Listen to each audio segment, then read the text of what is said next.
Hello friends, তো আজকে আমি মাছ তরকারি বানাচ্ছি। দেখো, পাবদা মাছ জাস্ট ভাজা করে উঠালাম। আর এইদিকে এঁচোড়ের তরকারি রান্না করেছি। এই যে এঁচোড়ের তরকারি, ভাত হয়ে গেছে। আর পাবদা মাছ রান্না করছি দই দিয়ে। তো দেখতে থাকো তোমরা। এই যে দই দিয়ে রান্না করছি।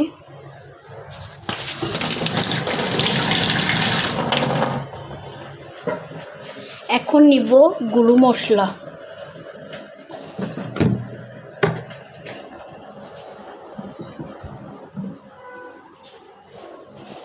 হলদি,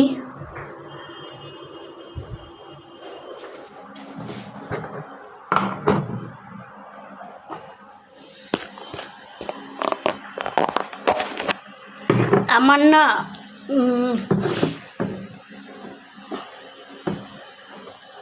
এটা নষ্ট হয়ে গেছে, বলে এটাকে দেখো, বলতেও পারছি না এখন। তারপরে কাশ্মীরি লঙ্কার গুঁড়ো,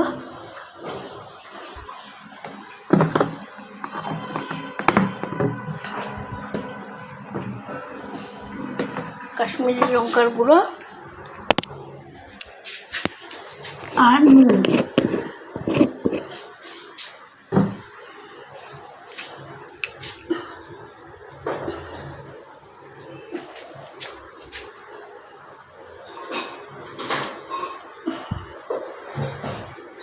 নুন যদি কম হয় নিয়ে খাওয়া যাবে, বেশি হলে চলবে না।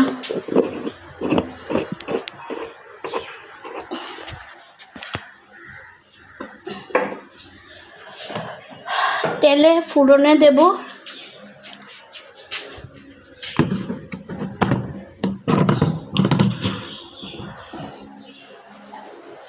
কালো জিরে,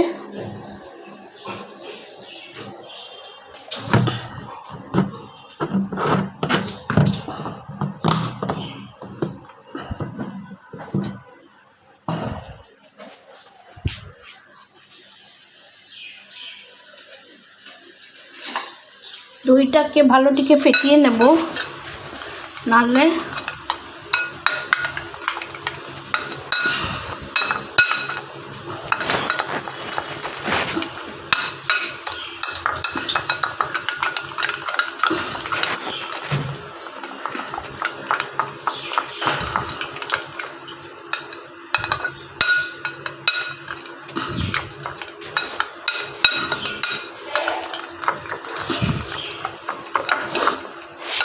জল নিয়ে নেব।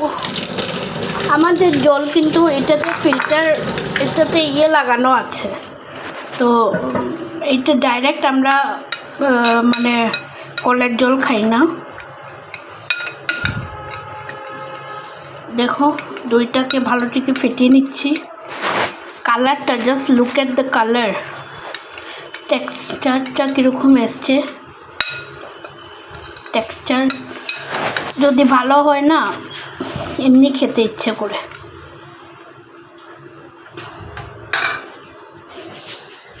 কালো জিরে দিয়ে নাড়াচাড়া করব।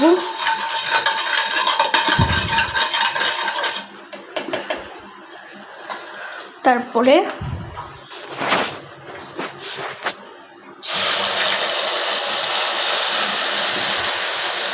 দইটা ছেড়ে দিলাম, দইয়ের মশলাটা ছেড়ে দিলাম।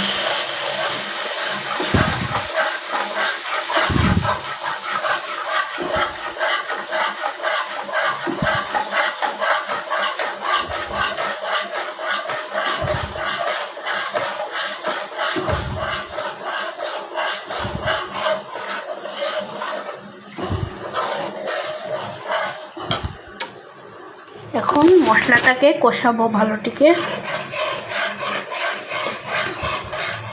তোমাদেরকে আর কি বলবো, তোমরা তো আরও এক্সপার্ট, সবাই এত ভালো ভালো রান্না করো, সবাই দেখাও। আমি তো শরীর ভালো থাকে না আমার, আমি দিতে পারি না সব সময়।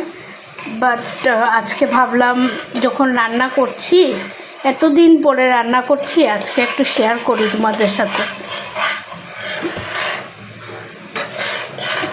এই তো মশলা কষিয়ে তারপরে মাছগুলো ছেড়ে দেব একটা একটা করে ছেড়ে তারপরে দিয়ে দেব, ঝুল দিয়ে দেব।